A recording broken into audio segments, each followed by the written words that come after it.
Ho, ho, ho, and happy holidays. This time I have a fantastic episode for you, but I do always, don't I? I'm just saying. You know I love it. It's been a busy couple of weeks for me. We've been doing a lot of stories as usual, and we're working on planning for the 2018 season of iKnowJax. Plus, I'm making plans for the 300th episode party. Now, I will be able to tell you all the details about that after the holidays, but I can tell you the date.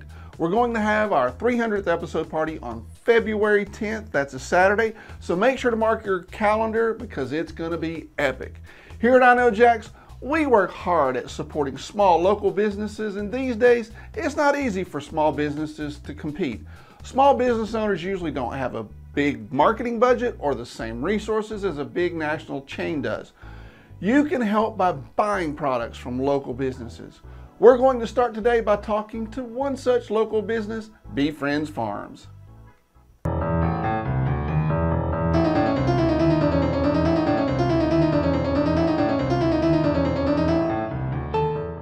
Typically, yeah, we do place bees out in the open rural areas where they're away from people. There are good varietal honeys out there, but the demand is the local wildflower, and we find industrial spaces like the one we're in today.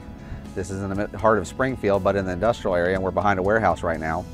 The bees go out and forage from 20 to 30 different plants, and then they bring that nectar back with them, and inadvertently they mix those plant pollens into that nectar while they're storing it in the comb. The thought is that it helps alleviate allergies or build up immunities to those allergies they might have. Things have changed in 30 years. 30 years ago, we could put bees in the backyard and they would just be fine for year after year, but today, we're only getting anywhere from as little as 6 months to 18 months out of a healthy hive before we have to take intervention to reestablish it. What are the things that would affect the health of a hive? So as the bees are going through the year, the varroa mites will transmit the viruses into the bees. The bees' immunity is weakened, their lifespan is shortened significantly. What compounds the problem is the bees that are foraging in any environment, whether it's urban or agricultural, they'll be exposed to those toxins in those environments. And they will haul those toxins back into the hive where it's absorbed into the wax. And over a short period of time, that becomes systemic to the bees and they just perish. What can we as consumers do to help you beekeepers? So, besides buy your product. Yeah, besides that, it's just follow the instructions on any kind of insecticides or pesticides you might be using. Apply them correctly. Best if they're applied at night after the sun is setting because the bees are home for the night and they're not going to be out foraging.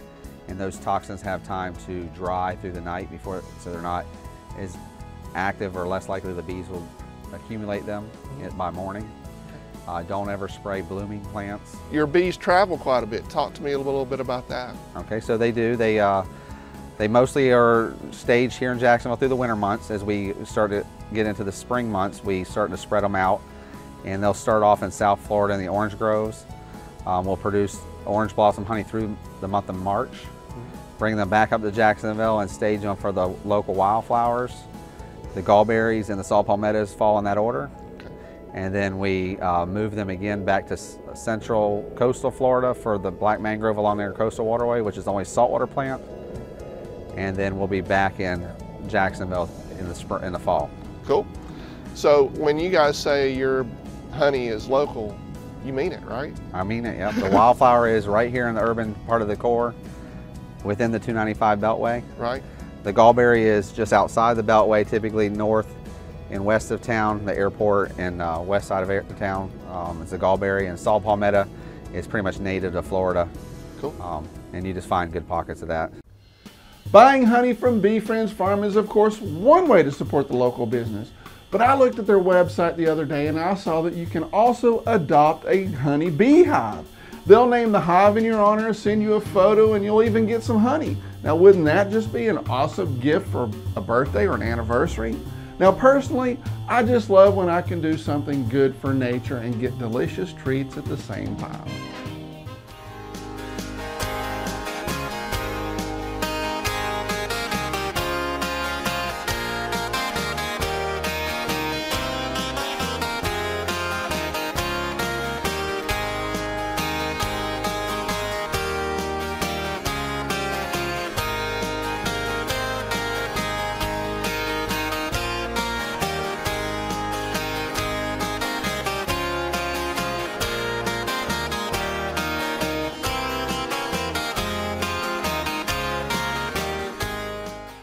This time of year, many of my friends are having parties. Notice I said many of my friends because I'm not. Actually, I'm planning our 300th episode party, but that's not happening until February 10th of next year. Now, many of my friends are getting together to celebrate, so I thought it would be a good idea to talk about bubbly.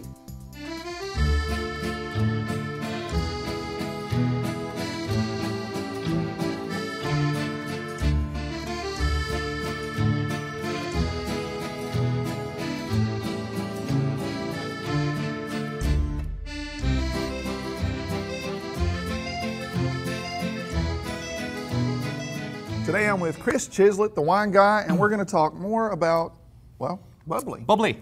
Bubbly. And affordable bubbly, Good, right? affordable bubbly. 'Cause Awesome. people don't drink bubbly enough.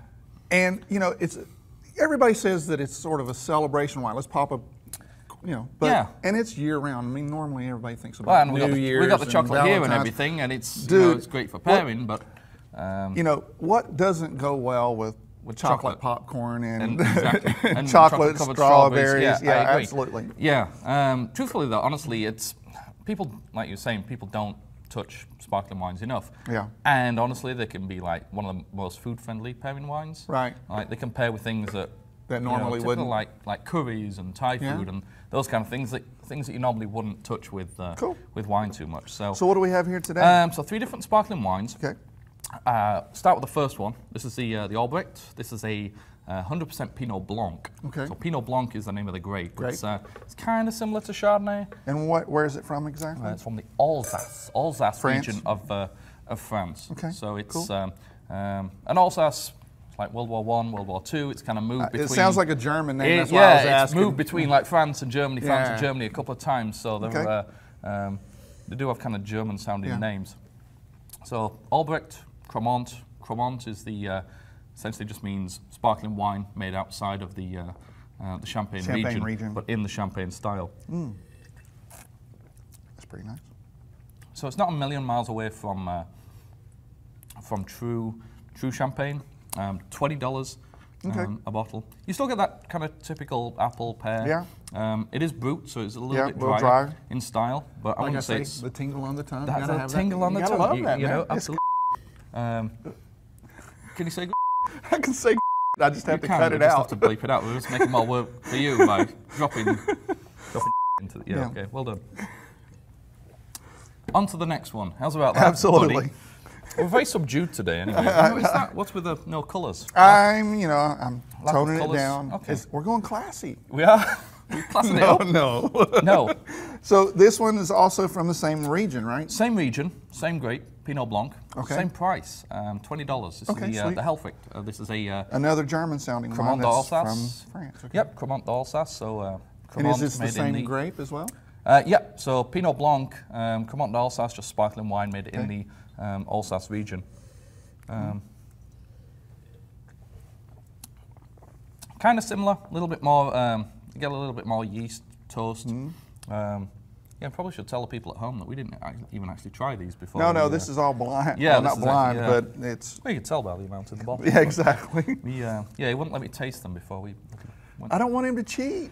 He has to come up with this on the fly. You're the I know. expert, right? Yeah. No, this is good stuff. Yeah, It's still amazing how different they are from each other, Yeah. even though they're the same. It is, similar kind of style. You'll notice when we move on to the next one, the Prosecco is actually more sparkling. Cremant tends to be not as bubbly. Right. As Well, that you like- can see the bubbles. I even Yeah, noticed they're that still earlier. kind of going. These And, one. and Prosecco is Italian, right? Exactly. Okay. Exactly. Made from the essentially the Prosecco. grape. Prosecco grape. Cool. But yeah. So the last one, a little bit more affordable, about $14. Okay. On this one, so 20, And it's Italian, 14. so it can't be too bad. No, all true. Like Italian wine? I You getting love, into- yeah, I like the Italian wine. So you can smell on the nose, you get that peach. Maybe it's just apricot because I'm kinda- familiar with it. Is that right? Yeah, maybe. You're like a good straw basket Chianti when you're at the Mm-hmm. Olive Garden. That's what it was. Yeah? Exactly. Until it burned down. Exactly. Yeah? Again. Yeah. Oh, I like that. So you see the like the peach, the apricot Yeah. kind of jumps out Yeah. the glass a little bit more. I'd say it's a little bit sweeter, but I wouldn't call it sweet, right? Good pool wine, good patio wine, Yeah, absolutely. easy drinking. Sweet, but still effervescent. Yeah, absolutely. How's that for fun work? Effervescent. You like that? Well done, yeah. Well, they're just saying two. bubbly. I I know, like you're doing bubbly. well. I do. I'm Wow. impressed. Well, let's end on that note. Yeah, I know. Let's not go any further before you really... So, well, these are all great bubbly wines, effervescent wines that you can have for celebrations. And we'll see you guys on the next one.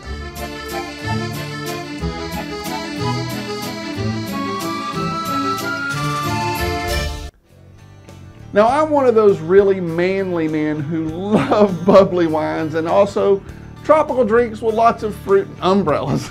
I even like fruity beer. Just as long as my drink doesn't include cucumbers or coconut, because I can't just do that.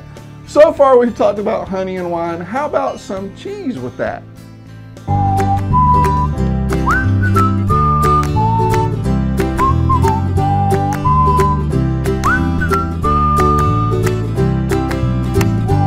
Hey, it's Joe with iKnowJax, and I'm hanging out downtown at the Happy Grilled Cheese restaurant. You didn't know they had one? Yes, the famous Happy Grilled Cheese food truck has a restaurant as well. And I'm checking out some of their best food. These are the dishes you have to try. The Fancy Schmancy and the Daddy of the Mac. So Anthony, tell me how you got started with Happy Grilled Cheese. The Happy Grilled Cheese started as a food truck concept. When I was trying to basically leave my corporate job, I was sitting there writing menus and kind of concepts for food trucks. I kind of noticed nationwide that the food truck thing was taking off about 5 years ago, and the Jacksonville laws were changing. So I was ready, as soon as they became legal, I kind of had a grilled cheese concept ready for a food truck, and then it just kind of went from there. Why grilled cheese? Just a universal appeal, to be honest. I just figured something you could eat morning, noon, and night, and it would appeal to someone from 9 years of age to 90. Everyone likes a grilled cheese, so we do serve a basic grilled cheese, just your classic, and then we all put a whole bunch of crazy ingredients in there from, barbecued pulled pork, mac and cheese, any kind of meats or veggies you can think of. One of our biggest sellers is one called the Daddy of the Mac. That's one that starts off with our 4-cheese blend, and then it's got homemade mac and cheese, pulled pork, and sauteed onions all inside the grilled cheese. Another one we're going to show you today actually is one called the Fancy Schmancy. It's one that's got mozzarella cheese, goat cheese, bacon, sun-dried tomato, arugula, red onion, and a balsamic glaze. So that's kind of one that's a real popular one as well. We actually were doing a wedding a week before a big food truck rally. So we kind of needed a signature sandwich for the wedding party, because they kind of gave us a couple ingredient lists that they like. They like goat cheese and sun-dried tomato, so they asked us to do a sandwich with that. And then we also needed to enter a best sandwich for the competition the next week, so we figured that would be a good way to use those ingredients. And the last name of the wedding party happened to be Yancey, Y-A-N-C-Y, and entered it into the food truck championship here in Jacksonville, and we won best sandwich with it, and we named it the Fancy Schmancy and put it on the menu. Yeah, we even do a fun dessert melt that's served on a sweetbread. So we take a cinnamon sweetbread, toast it up real good, and we put marshmallow fluff, Ghirardelli chocolate sauce, milk chocolate crumbles, and also graham crackers in it. So it kind of tastes like a melted s'more. Talk to me about something new for you guys here in the restaurant, salads, right? Yeah, salads. So it doesn't have to be a cheat day anymore to eat at the Happy Grilled Cheese. You can eat here, without guilt. You can get, grilled cheese once a week, salads a couple times a week, and not break the diet at all. From here, I'd like to add, another food truck to the mix, just because that's obviously our customers on the food truck side of things in Jacksonville are great. They support the trucks. I want the next one to be more in a residential spot with full service. Seating, got a waitress and an accompanying cocktail menu with maybe some live entertainment. So I think that's my next step, go more residential, away from downtown, residential spot, and make it a party, a big grilled cheese party.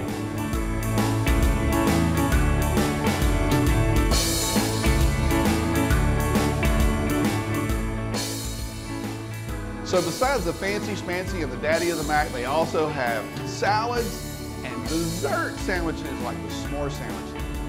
I'll see you guys at the Happy Grilled Cheese. Say cheese! I just love our food trucks here in Jacksonville. Every now and then we do food truck stories. See, I have videos from Fusion Food Truck, Blue Pacific Tacos, and Burnt Ends, plus a lot more. You can find those videos in my YouTube channel. Now, when you subscribe to the iKnowJax YouTube channel, you receive a notification every time I upload a new video, so you're never gonna miss anything. And by the way, I upload the show to YouTube as well, so if you can't watch on Sundays at 6:30 p.m.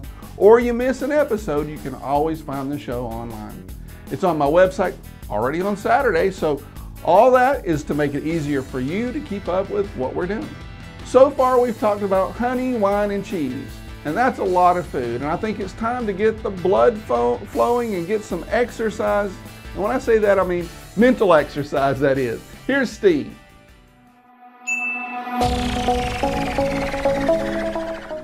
Hey, this is Steve with Trivia Nation. It's time to get your think on. Today we're asking, who performs the theme song to South Park? Again, who performs the theme song to the show South Park? Here at iKnowJax, we do our best to support local businesses in the community. Visit our website to find out how we can help promote your business on iKnowJax.com.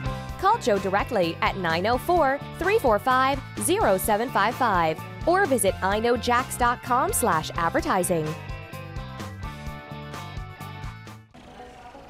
Hey, before the break, we asked you, who performs the theme song to the show South Park? Nice work if you knew that that was Primus. Please join us at any of our 50 locations in Northeast Florida. Just go to trivianation.com for more details. I love South Park. Now, I used to watch it all the time and still didn't know the answer to that question, even though it wasn't a sports question this time. That's trivia for you. You win some and you lose. Well, I lose a lot. Actually, we went to Flask and Cannon and played trivia the other week, and it was a lot of fun, even though we did miss a few questions.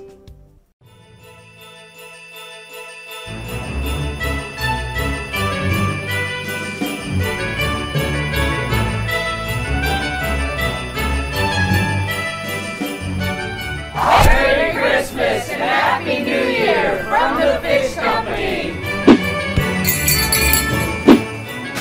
Merry Christmas and Happy New Year from the Land and Fish Brewing Company. Goodbye. Merry Christmas and Happy New Year from Eco Relics. Happy Holidays from Buddha's Eye Bistro. Ho, ho, ho!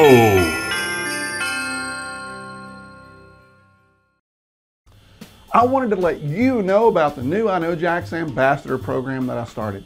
It's a volunteer program for people who are interested in getting involved with iKnowJax. We help promote local events, happenings, check out fun local places to visit, you know, all that stuff. Now, as an ambassador, you'll get a peek behind the curtain, so to speak, and get to help out with special iKnowJax projects. Now, being ambassador is perfect for somebody who wants to get more familiar with iKnowJax and what we stand for, and who wants to get involved. There's a video on my website that explains more about how it works at iKnowJax.com/ambassador. Watch it and sign up. That's it for this week. Thank you so much for watching. Don't forget to follow me on Facebook, Twitter, Instagram, and YouTube. And now I will be back with a new show next year. I know that sounds weird, doesn't it? In the meantime, I'll see you on the internet. Have a wonderful Christmas and a Happy New Year.